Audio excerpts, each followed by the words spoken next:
In 1986, the month of April happened to be especially delightful. Then, the Chernobyl disaster struck.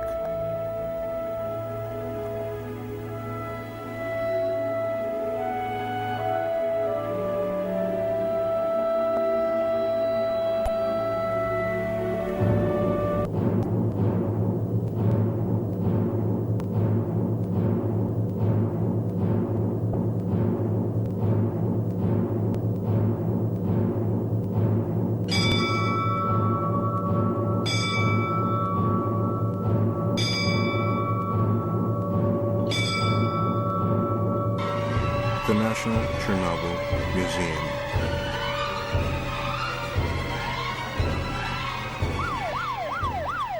History dwells in museums. It is heroic, adventurous,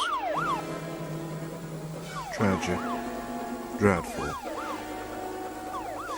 It is what people have made of it. History lives also here, in the Chornobyl Museum. It is heroic, adventurous, tragic, dreadful. It is exactly people have made of it.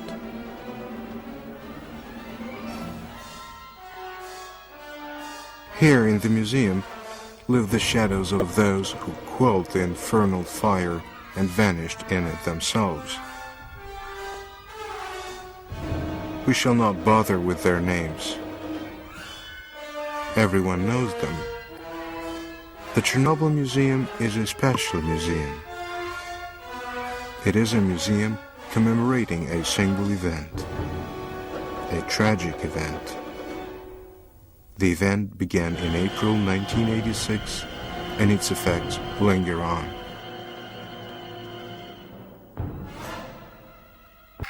Documentary. The evil has already come, though we don't want to speak about it aloud. We fear, we still hope. Maybe it is just... Maybe it'll pass somehow. Evacuation. People moving from Pripyat River. They part with their native Polisa region.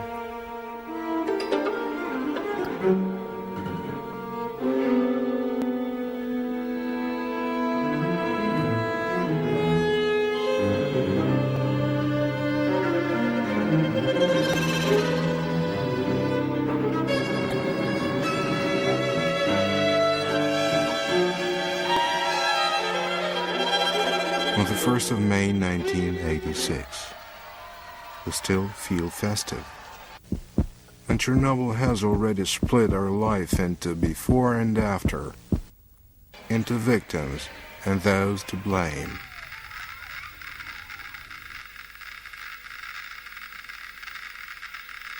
The museum reminds us of the past, wrestles with the whats and whys.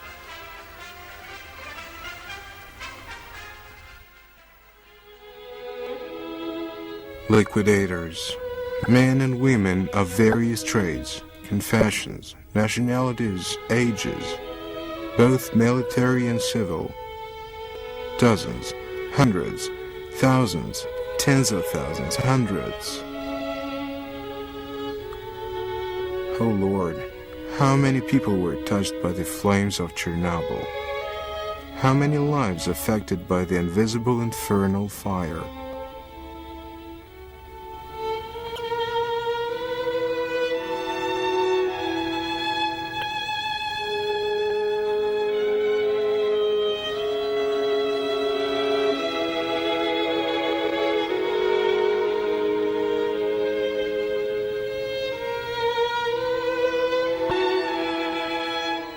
The museum was established while the ashes were still warm.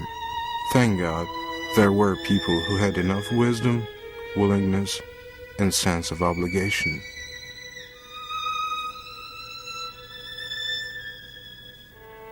However, the real magnitude of the event can be understood only from some time's distance. We no longer speak about the elimination of the catastrophe's outcomes. Now we're trying just to minimize them.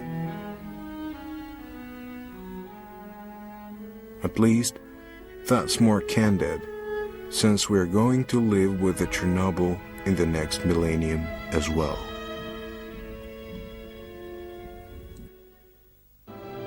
Unique frames. An amateur's camera became a witness to the tragedy.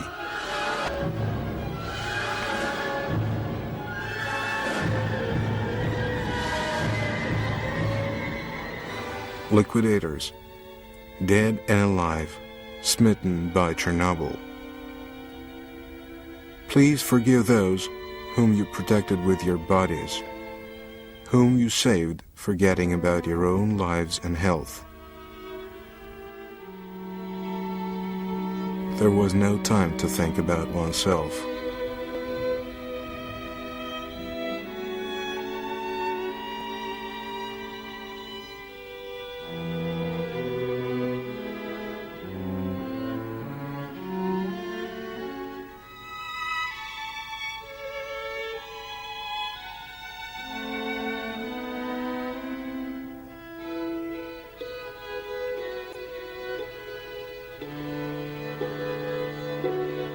Events bring to life legends and myths.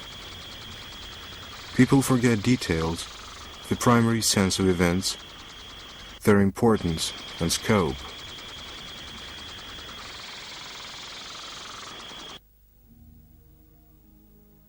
And museums, real museums, assist in preserving the truth for the present generation and beyond.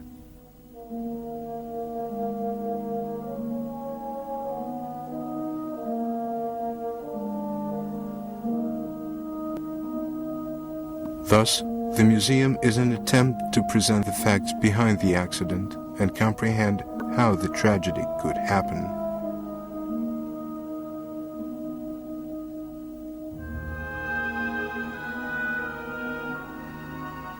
The world does remember the heroes.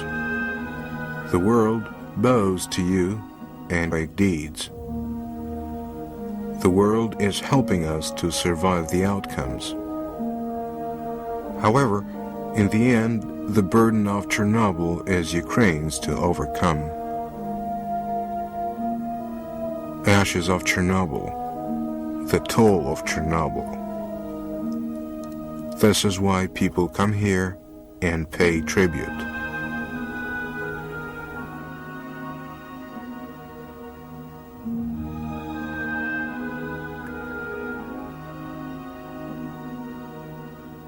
The word museum is derived from an old Greek word museion, meaning temple. It is the road to the temple. The road signs silently cry about the zone, dead police villages and towns.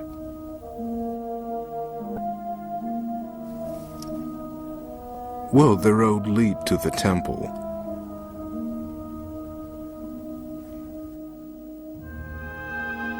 Then the third angel blew his trumpet. A large star, burning like a torch, dropped from the sky and fell on a third of the rivers and on the springs of water. The name of the star is Wormwood. A third of the water turned bitter, and many people died from drinking the water because it had turned bitter. These are the words from the Bible.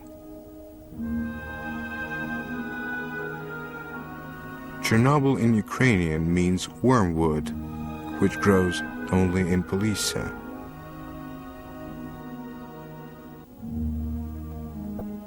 Maybe Chernobyl is God's last warning to mankind.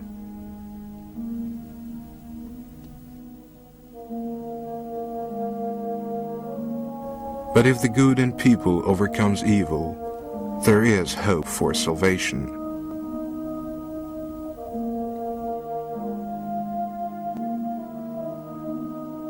The Chernobyl Museum is the place where people move quietly, think, and pray. They think about life and death, about good and evil, about truth and falsehood, about joy and pain, about the past and the future. We want to see Ukraine prosperous and productive.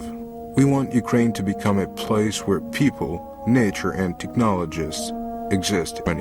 We believe that reason, sense of responsibility, and conscience will win, and no other Chernobyls will occur, nowhere and never. More than a century ago, the Ukrainian poet Stepan Rudansky wrote, "Memory of the past or of the future, its written scripture is obscurely hidden. Where flowers flourished once, the ruin spreads. The top of a tomb is covered by Chernobyl. Chernobyl smokes and catches fire, and birds of God sing requiem above."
From ancient, pre-Christian times, the Police region was populated by decent and hard-working people.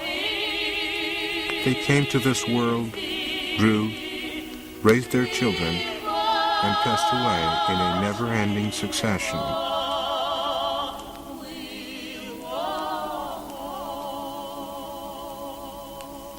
The Chernobyl catastrophe has broken this natural sequence.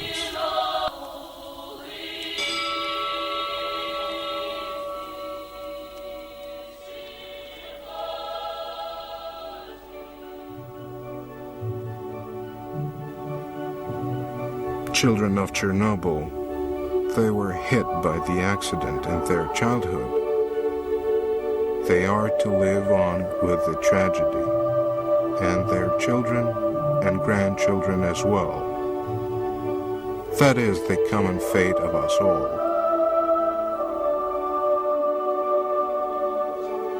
And the Chernobyl Museum tells us this story. The museum tells us that the people have tasted the fruit of knowledge and determined their ways for good.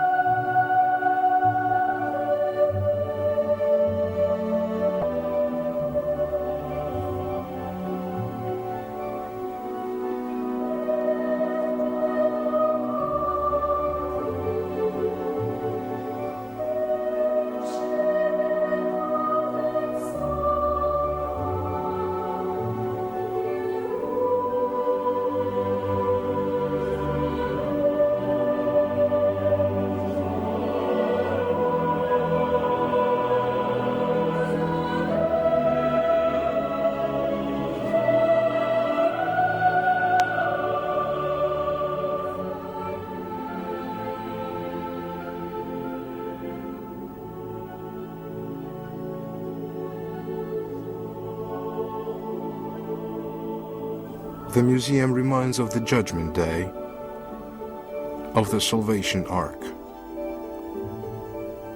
It reminds of many more things, too.